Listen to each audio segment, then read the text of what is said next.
What are you and what did you do today? What am I? I'm Micah Brault, and I got first place at our trophy tournament yesterday and did bad today.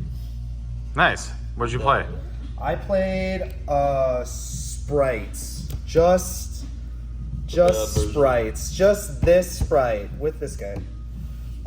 Just your average Spright deck. Here's my thing. I don't like inconsistency, so I was having a bad drawing issue with the Runic Spright deck, where I'm actually taking huge L's on that deck. Drawing 3 live twins off of my fountain, and I'm just like, oh my god. And when the thing is, like, when that deck feels good, it's like, oh, like, I'm outskilling my opponent, it feels great that way. But when it feels bad, and you know, this deck felt bad today, so maybe I shouldn't really be complaining. But when it feels bad and that happens, it just went like an act of God. Just boom, boom! And I'm like, I was just done with that. So I simplified the game plan, and this helps me kill people faster. And that was like, I was like, yeah, I like simplified Unga Bunga Yu-Gi-Oh! You know? Little dopamine burst. A little dopamine burst. And then I main decked Ibli because, you know, that card is toxic. And I played two of these and 2 of the other ones because I was cycling through them. Easy. For monsters, I also played these, and this, and these. I just want a conjunction of cards that are really good specifically for certain matchups that I thought were predominant. For example, like Runic Spright, or like the Kashtira matchup. And then this is like the Catch-22 card. And in reality, with other power cards, like if I can just sit on this card with like some amalgamations of Spright, usually I just also win the game. So that was the game plan with this. This is like 43 cards. Oh, I should mention this. This is 43 cards. And the 41st, 42nd, 43rd card are literally these Fenders. And not those Fenders, these Fenders. And it's like, if I happen to see one of these, it's like dope. If I happen to see 2 of these, that's really sad. And it happens, right? But it's like, I just plugged them in because they're just strong enough. Like that. Pink when you go first is pretty hanky. I had to make some deck contention, so I only played 2 of these. I don't play that many like power bomb spells anyway. The fact that like this can get you a card is less real. The fact that after you combo and this gets you another card is more real in this deck. So I only played 2 because they're like 2 other copies of like cards I'll show. This is that too. 1 of each of these. They all have their various uses. I cite them out in various situations. Like, I don't need these 2 cards going first, and I don't need this card going second. Pretty simple. I wanted 1 power spell. This spell could be Talent. The one contention in this deck list that I really wanted to change, and I don't even know if I'm taking this to Nats, but I'm thinking about it, is the fact that like this spell is very generically good. It's always at least a MST, which sounds bad, but is relevant this format. And like, the only other thing it could be is the Talents. And the Talents has come up because of my side deck, and we'll talk about that. These are good going first. These are also good going first. These help do the Protect the Ibli plan. These are also generically really, really good against Kashtira, which is like a strong deck, even though it's like less real when you go first, because these cards are just such bloats against that deck.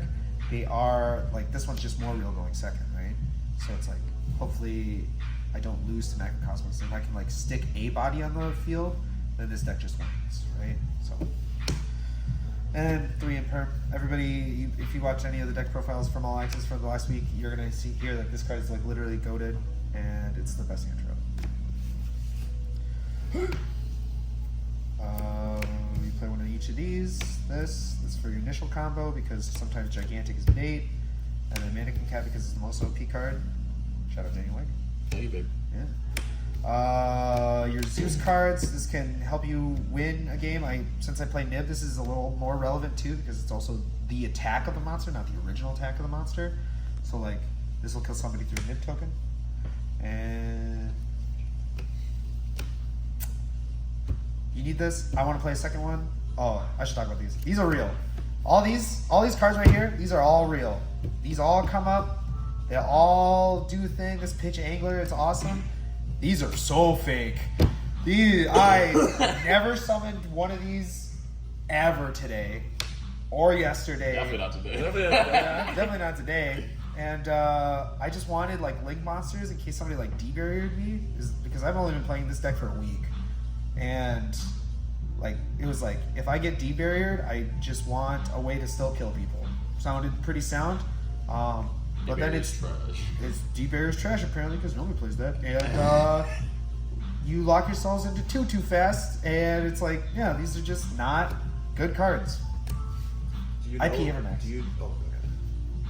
Those are the ones. Or also Second Spirit, because I can recycle it more. Would you consider playing the new Striker Link? The new Striker Link?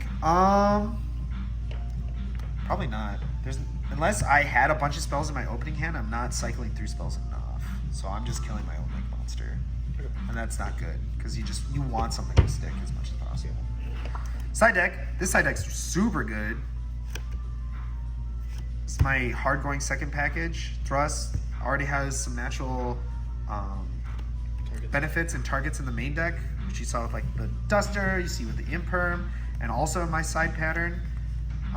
Daniel didn't shout me out hard enough for this card. Yeah, that card's broken. This card is broken, dude. That card's broken. And if I go first, even though like somebody might not trigger these cards, the fact is, plus Prosperity, I have 7 copies of this card in air quotes. Like 4 soft copies and then just like 1 actual copy of this card.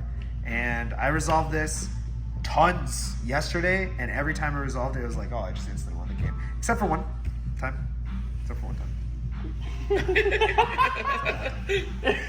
That one time didn't happen. That one time didn't happen. Time. And then I got 5 spots left, and it was just Bishals. Because these things are big. Everything else in my deck is small. And I needed something big. Do you ever attribute a Bishop for Eradicator? Dude, these things are big. They're all 25.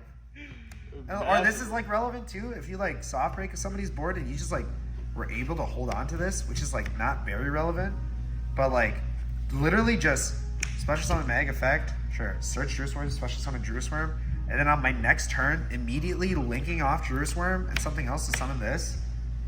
I was like, oh. Discard Angler. Discard Angler, yeah, perfect hand.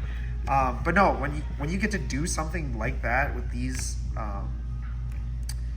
cards, or even like Threatened Battle Phase, it just helps the deck progress and stick that normal summon a lot. So I really value that. That's another reason why like Friend Warrior was like the 3 extra cards. All right. Shout out All Access. Is there what? Is there ever a world where you're playing a spicy one of Phantasmic for the Evil Team matchup that you can switch off mag, or no? Just because you think that is so sexy. That is so hot. Yeah. No. Yeah, who thought of that idea? Michael did. Michael Wagner. But in actuality, it's either going to be a deck that is very similar to this, or hard back on play spell Runic and cards. just hoping. Synchro Spright. All right, thank you. Shut up, All right, sounds bro. good. Bye.